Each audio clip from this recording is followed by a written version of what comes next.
So in this video I just wanted to talk about the Knox brand, and also making good motorcycle buying decisions. Motorcycle gear is quite expensive. You can find a lot of deals really if you do your research, but if you make the wrong choice and you commit for a short period of time, realize it's not the right thing for you. You might spend a lot on each individual item, and you can end up stockpiling items that you've added and used, and I think we're all somewhat guilty of having maybe a little bit too many things. And one of the brands that I like that allow you to be flexible with the overall system, which means that they're useful kind of no matter what, is Knox Armour. They're a UK based company, and they've been around for quite a while. You may have heard them already. They're rightly, I would say, fairly popular, and their general philosophy, as I would interpret it, is have a modular system that you can layer and add in for specific purposes for motorcycling, that adapts to everything from sport to adventure to off-road. And for me, I do use a mix of their specific items when endeavouring on different styles of riding. Over time I've collected a few of their key pieces, not all their things, but a few of the things, and I feel like I've used them enough to have an opinion on them.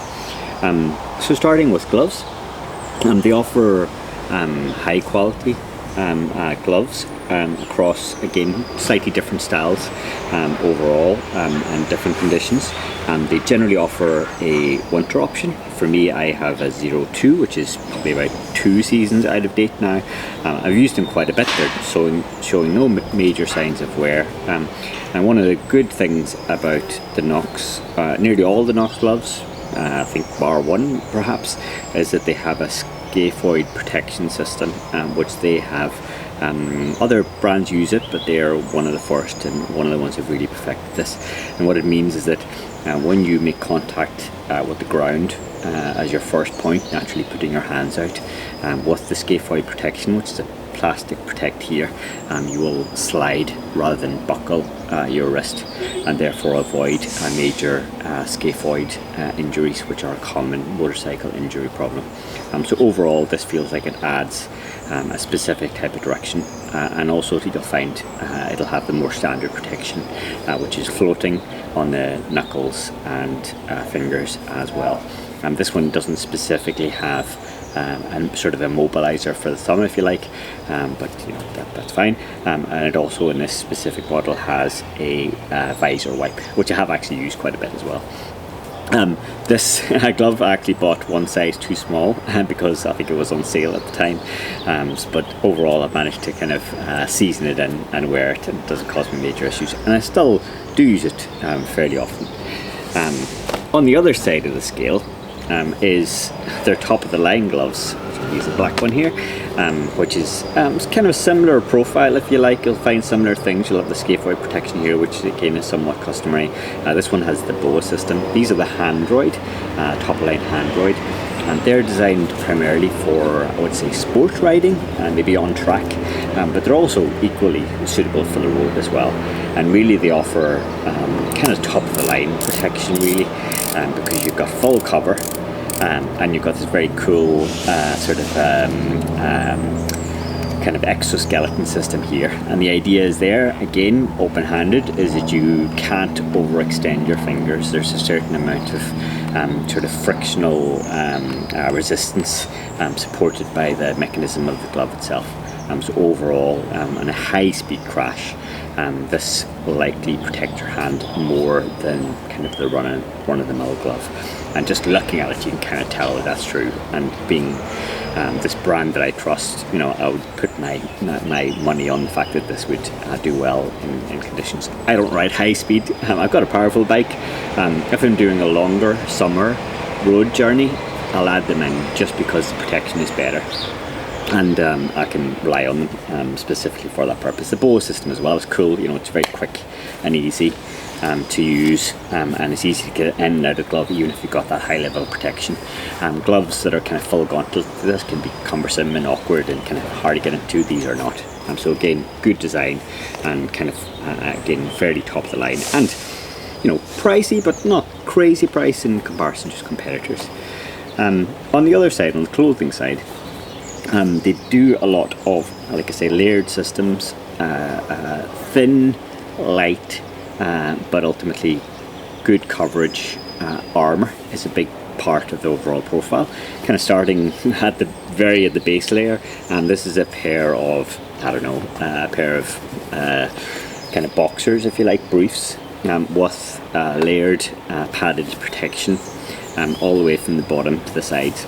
I do use these occasionally, again with if I'm wearing trousers that don't have hip protection, or if they're kind of on the jeans side of the spectrum, this can be a good option to give you kind of that added layer. And I have gone down kind of on my hip side, off-road at least, with these on, and the hip protection does do its job, and I felt that extra layer of protection. So it's a nice, easy, light, modular system to add for that added benefit of the feeling of protection. A more full aspect of that same protection is they do a base layer. Some other companies do this type of thing as well, but not that many. It's kind of, they become more popular, I think, and other ones have been considering the same concept. But this idea that as a base layer, you have all of the core areas of protection across knees, hip, bum, and you've got it's this breathable, lightweight material. And so what that allows you to do, it allows you to put this underneath maybe off-road jeans or off-road trousers, or jeans themselves, again, if they don't offer the type of level of protection that you want. And use these as a bit of a mix to kind of mix loose but flexible jeans, but kind of made them off-road compatible by adding this layer underneath it. It gives me an overall protection. I'm likely to come off, I'm likely to fall over, again relatively low speed, but still, and this just gives you the protection in all of your kind of pointy out bits. And I know there's some recent contention around how much difference this makes, but for me, I feel like this sort of low compromise protection is worthwhile. Then moving to uppers, we've got the actual jackets that they offer themselves. They offer a sort of an adventure line now. There's this kind of a middle ground, which is kind of this utility layer, and then you've got a more street oriented. Generally speaking, the philosophy and even the materials are quite similar. It's just that you might be adding different types of pockets and general functionality, and whether it's intended as purely an underlayer, which is more on the sport side, or whether it can actually extend all the way to the outside, which is more the adventure concept. But what you'll find for Knox is that it's breathable, relatively light, high protection, and again it serves as a layer, or again a standalone system. I typically will use it as a layer, because for the UK you'll find you'll need one more layer. You're not going to be full summer, at least not for that many of the months, and for a light layer that you might add over the top, it kind of adds you a little bit of shower protection and stuff as well. This for me is maybe, I've got a small, it's maybe a little bit too small for me actually. I got it, thought twice about it, about whether it was the medium would be too large perhaps, and maybe again made the wrong choice, but still I find it is totally usable, and I've continued to use it, which in a way speaks to its quality and how much I like it as a product. The only real cinch point is it comes up a little bit tight on my neck, and a large would give me just a little bit more space, specifically here. But ultimately, I'll typically go maybe a touch lower as I'm fitting it, so it's no major big deal. Thumb loops, which means it doesn't stretch as you pull it over the jacket. Small thing, but obviously they've thought about that. And what I might do with this is, if we've got a jersey, that might be your first go-to. If it is genuinely summer and you're more off-road oriented, easy, layer a jersey, you wouldn't even know it's there.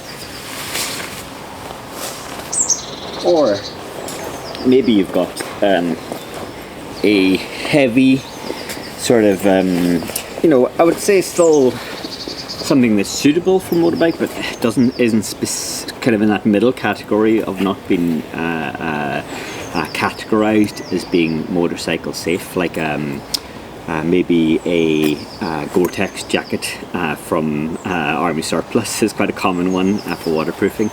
You may be able to layer that over the top quite easily, which gives you a little bit more versatility about what you might buy for the outer layer.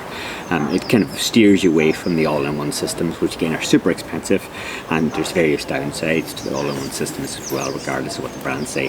So in this case, this is actually a Triumph branded jacket, which I really like. I've got it recently, but it is a wax cotton, so it would be classed kind of as casual, but I feel layered with the Knox system, you know, it's a gore, and I would use it. I'd be quite comfortable using it in many conditions.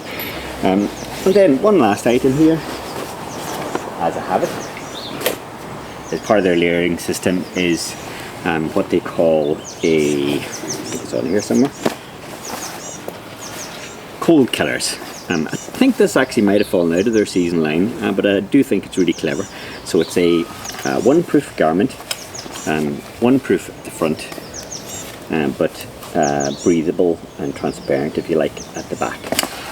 And I've used this in winter. Again, it's a very thin kind of layers within layers, you know, of other things added to the system as well.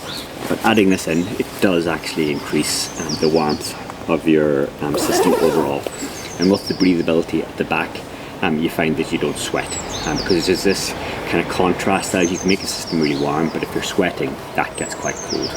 So really clever and really well designed and thought out. So I do think that it adds a lot of value. So yeah, really a big fan of the Knox system and the Knox brand as a whole. I think it's good to find a brand that you can trust and put your money towards, and know that you're ultimately going to wear it, and not kind of just add it to the many things that you've got overall. And if you are considering, you know, Knox or a layered system, I would highly recommend them. I'm not, you know, sponsored by them. These are all things that I've bought, and I wouldn't really speak about them unless I had, you know, a genuine opinion about it, of course. But hopefully that's helpful. And yeah, thanks for watching.